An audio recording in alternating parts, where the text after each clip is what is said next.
Welcome to another cringeworthy video. Cringeworthy for me because I'm watching myself from about 3-4 years ago building this van. This next video I'm going to review, look back on today, is on my homemade composting toilet.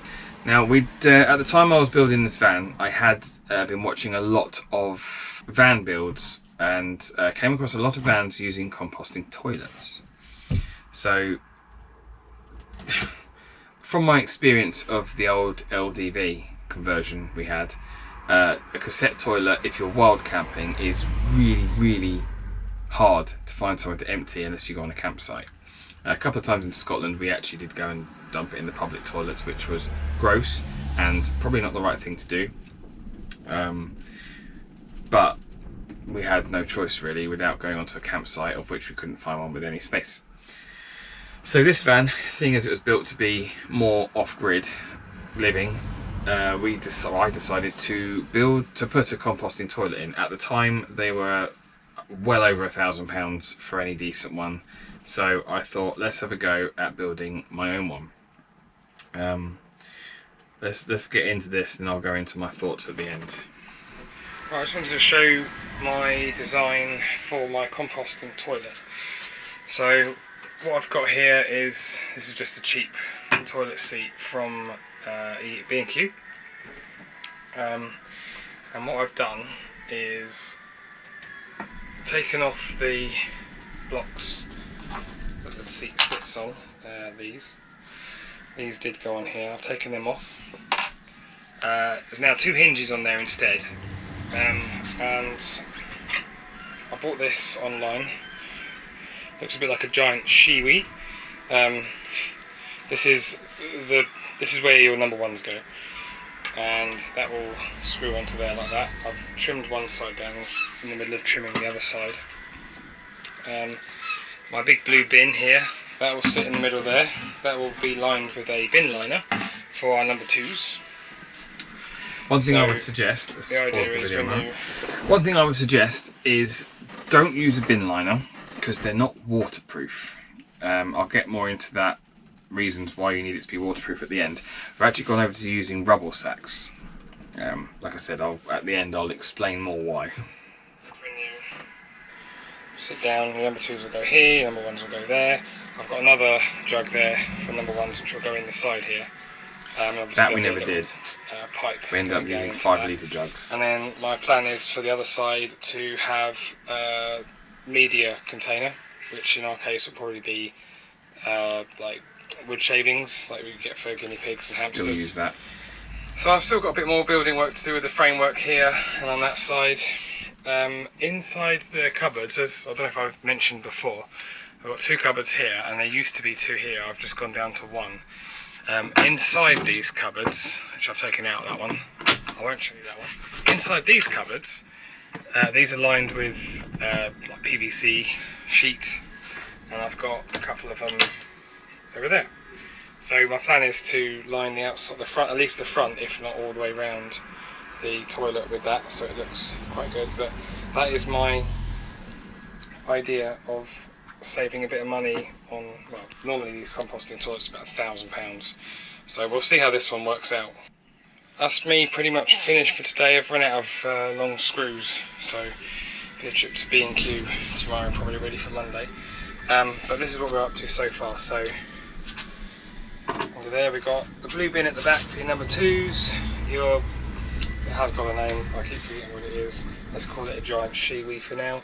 At the front, that gives you access to empty. There'll only be a bin liner in there, so we can just lift that out. Your number 1 pot there'll be a lid on that as well, so that's all hidden. But I'll go there. We now use 2 5-litre screen wash jugs. Just run the hose around. It's much easier. From there with a U-bend round through there into the cap, possibly even glue it into the cap. So this is going to be, the idea for this section here is a storage cupboard, so if we're having a shower we can store clothes and dry towels and that, and obviously be a lid there. Dad's done a really good job making all these drawers as well. They've all got their handles in now, they all slide in and out nicely. In the corners, I'll show you this corner, it's a bit clearer. You can see we've only come up to here, and I forget, it was someone with a van life blog. They had a nice little storage section here for magazines and books, which we were going to do. I'm now kind of thinking I'd prefer to have the extra inch or two, bring the beds this way and have all the extra space up the front. I don't even know what we did there. Try this 90-second trick to instantly reduce your winter energy. I think we actually, I think we did move the beds up, but there is still a gap there. I had totally forgotten about any storage area there. So yeah, going back to the reason behind using rubble sacks and not using bin liners. So, problem for not so much for a man, but for a woman, is those urine diverters. The urine diverter I got, certainly, but I'm assuming in general, they're not totally accurate.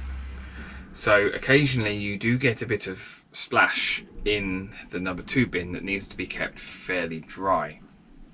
Obviously sawdust, wood shavings, whatever you use, does quite a good job at drying it up, but you can get some moisture in there. It's not a problem in terms of smell. We haven't had any problems at all, honestly, with any smell or anything. It's worked really, really well.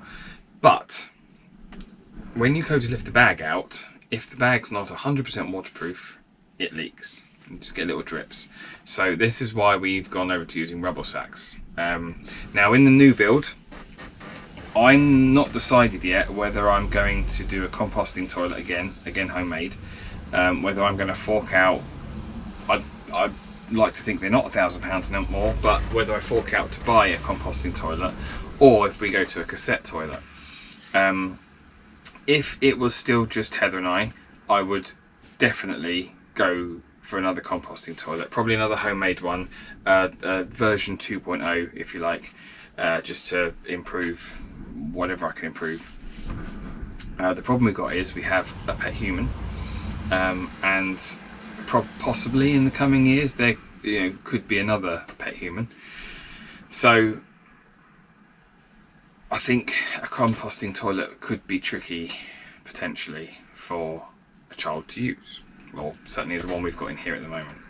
So Heather is still quite keen on having another composting toilet, not that she ever empties it, so I don't know why it makes any difference to her. I think the fact was that she did empty the chemical one we had with the cassette, and she didn't like it.